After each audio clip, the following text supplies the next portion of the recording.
Wall Street. Do it right, build wealth, live life, economic empowerment, real tips, insight on the new Black Wall Street. It's on the new Black Wall Street. He's your host.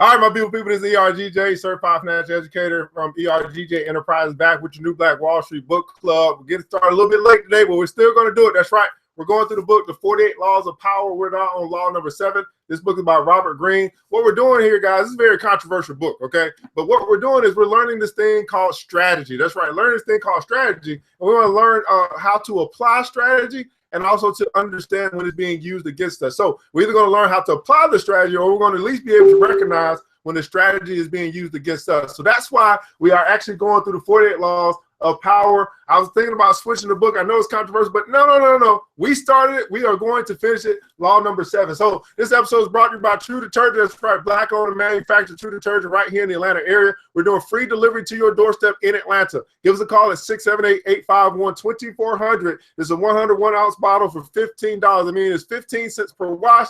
Why not go ahead and give your brothers and sisters a try? We talk all day about it, but let's stop talking about it. Let's be about it. 678-851-2400. Get True Detergent delivered to your doorstep. True Detergent, make the switch. Well, here's the deal, guys. We're on law number 7.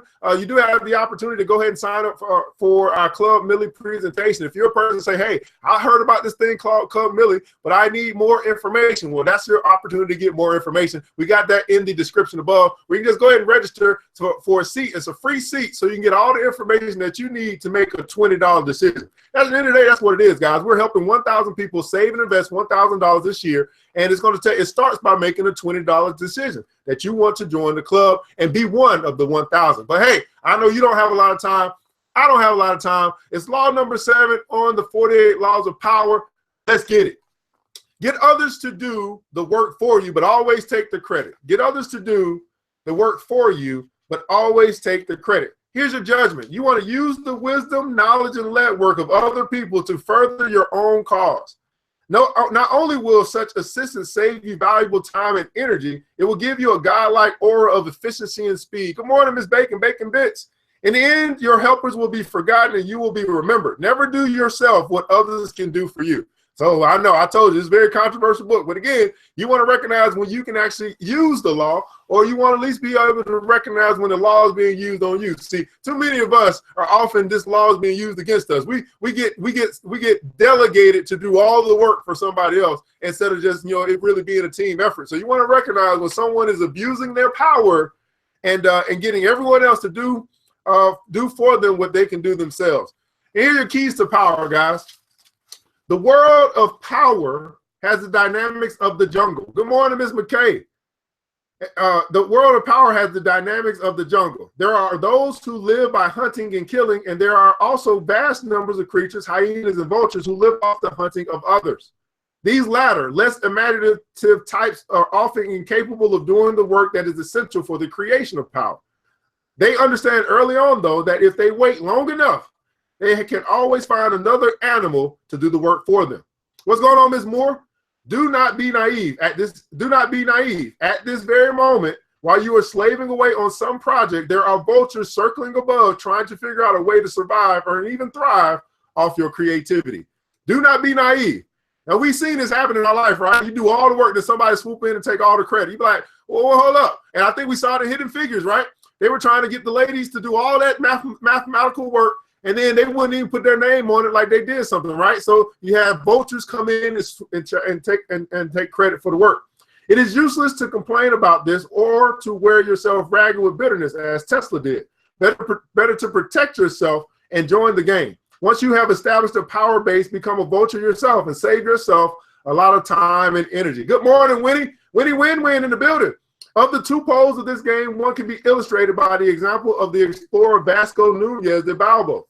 Balboa had an obsession, the discovery of El Dorado, a legendary city of vast riches. Early in the 16th century, after countless hardships and brushes with death, he found evidence of a great and wealthy empire to the south of Mexico in present-day Peru. By conquering this empire, the Incan, and seizing its gold, he will make himself the next Cortez. The problem was that even he that even as he made this discovery, word of it spread among hundreds of the conquistadors. He did not understand that half the game was keeping it quiet and carefully watching those around him. A few years after he discovered the location of the Incan Empire, a soldier in his own army, Francisco Pizarro, helped to get him beheaded for treason.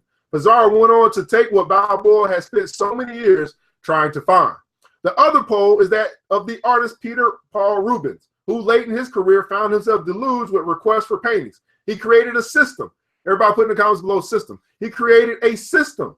He created a system. In his large studio, he employed dozens of outstanding painters, one specializing in robes, another in backgrounds, and so on. He created a vast production line in which a large number of canvases would be worked on at the same time. When an important client visited the studio, Rubens would shoo his hired painters out for the day, while the client watched from his balcony. Rubens would work at an incredible pace with unbelievable energy. The client would leave in awe of this prodigious man who could paint so many masterpieces in so short of a time. What's going on, Shauna? Good morning. How are you? This is the essence of the law. This is the essence of the law. Learn to get others to do work for you while you take the credit, and you appear to be of godlike strength and power. Now, again, what we're saying is learn the law. You don't necessarily have to employ the law, but you want to at least understand when the law is being used against you. All right. So if you think it's important to do all the work yourself, you will never get far, and you will suffer the fate of the Balboas and Teslas of the world. Find people with skills and creativity you lack. Find people with the skills and the creativity that you lack. Everybody put in the comments below, teamwork makes the dream work. Teamwork makes the dream work. See, you want to employ your weaknesses. That's right. You want to employ your weaknesses. So I'm not good at everything. I know what I'm good at. I'm good at sales. I'm good at being in front of here. I'm good at inspiring people, motivating people, and rallying the troops, right?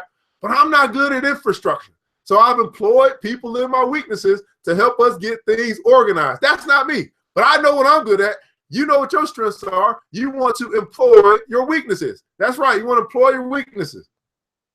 So either hire them, like I just said, while putting your own name on top of theirs, or find a way to take their work and make it your own. Their creativity thus becomes yours, and you seem a genius to the world.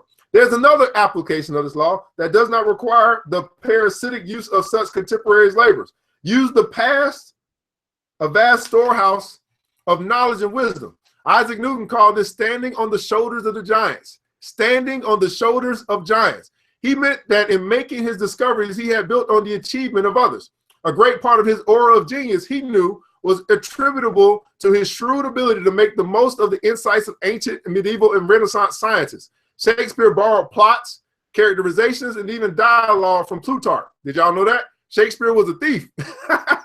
I'm just playing, but he borrowed. They say he borrowed. That means he plagiarized. I mean, at the end of the day, he plagiarized some stuff. We know that, and we know, right? We know that the Romans, they plagiarized a whole bunch of stuff from the Egyptians, right? We understand this, right? So there's nothing new under the sun. So everybody is plagiarizing everybody. Just make sure you give credit to where credit is due, okay? Among other writers, for he knew that nobody surpassed Plutarch in writing of subtle psychology and witty quotes. How many later writers have in their turn borrowed from or plagiarized Shakespeare? We all know how few of today's politicians write their own speeches. Their own words would not win them a single vote. Their eloquence and wit, whatever there is of it, they owe to a speechwriter. Other people do the work. They take the credit. Other people do the work. They take the credit. So it's not as if it's not accepted, right? We're not saying, I know it's coming off as harsh, but we're saying, you know, we do understand that there's ghostwriters, you know, they write the stuff and other people take the credit, but they get paid because they're ghostwriters. So let's just keep it in perspective, okay? The upside of this is that it is a kind of power that is available to everyone. Learn to use the knowledge of the past and you will look like a genius, even when you are really just a clever borrower. Everybody put in the comments below, clever borrower. You're just a clever borrower. You're just borrowing off of what has been successful in the past, and you are using it to your benefit. There's nothing wrong with that. Just make sure that you give credit to whom credit is due. You always hear me say, my great teachers told me this. My mentor said this. That's not my quote. You know, I got it from somebody, so I give credit to whom credit is due. And then if I don't know the quote, I just don't know who said it. I just know I got it from somewhere, okay? Sometimes I just don't know where I got it from. That's not my fault. I just don't remember where it came from. Anyway, writers who have delved into human nature, ancient masters of strategy, historians of human stupidity and folly, kings and queens who have learned the hard way how to handle the burdens of power. Their knowledge is gathering dust, waiting for you to come and stand on their shoulders. Let me say that again. Writers who have delved into human nature, ancient masters of strategy, historians of human stupidity and folly, kings and queens who have learned the hard way how to handle the burdens of power. Their knowledge is gathering dust and is waiting for you to come and stand on their shoulders. And here's the deal, guys. Everything you need, you actually have access to. See, too many of us, we don't want to go to the library and stand on the shoulders of our ancestors, stand on the shoulders of the great men and women who put all of their knowledge in a book. And you can go stand on anybody's shoulders that you want to. All you got to do is visit your local library. Matter of fact, you don't even have to go there. All you got to do is Google. All you got to do is get a Kindle, go to Amazon, whatever you need to do to stand on the shoulders of those that have come before you. So whatever industry you are in, whatever it is that you are trying to accomplish, I want you to stand on the shoulders of those who have come before you. Everybody put in the comments below, stand on the shoulders. I want you to stand on the shoulders of those who have come before you. Here's the deal, guys. I teach about finance. I teach financial literacy. None of the principles have changed since the beginning of time. All I'm doing is standing on the shoulders of those who come before me. I'm standing on the shoulders of someone who wrote a book back in 1926, and I'm just redistributing the same information to my people because my people haven't read the book. So we're standing on the shoulders of the wisdom that has come before us. When you're reading the Bible, you're standing on the shoulders of people who wrote the Bible some umpteen thousand years ago. You're just standing on the shoulders of wisdom. That's what you're doing. All right. Their wit can be your wit. Their skill can be your skill. Their wit, and they will never come around and tell you how unoriginal you really are. You can slog through life, making endless mistakes, wasting time and energy trying to do things from your own experience, or you can use the armies of the past. Everybody put in the comments below armies of the past. I never looked at it like this, guys. You can slog through life, make endless mistakes, wasting time and energy trying to do things from your own experience, or you can use the armies of the past. As Bismarck once said, fools say they learn by experience. I prefer to profit off the experience of others. Fools say that they learn by experience. I prefer to profit from the experience of others. And you want to put yourself in a position where you are profiting from the experience of others. And that experience can come from 20,000 years ago. That experience can come from 2,000 years ago. That experience can come from those that you decide to stand on the shoulders of greatness. And then you too can be great. Because in this day and age, again, there is nothing new under the sun. So why not go ahead and learn from those who've already been through what you're looking to go through. Now, here's your image, guys. Here's the image of this particular law of power. It's the vulture. Of all the creatures in the jungle, he has it the easiest. The hard work of others becomes his work. Their failure to survive becomes his nourishment. Keep an eye on the vulture. While you are hard at work, he is circling above. Do not fight him, join him. So that is the image of this particular law. But again, what we're saying is you just basically want to go and start to extract wisdom from which wisdom has come, and that is before you, before your time. History repeats itself, guys. And what we have to do, we have to learn from history so that we can make sure it doesn't repeat in our age. We don't have to go through some of the same stuff we're going through that happened 50 years ago if we just learn from their experience.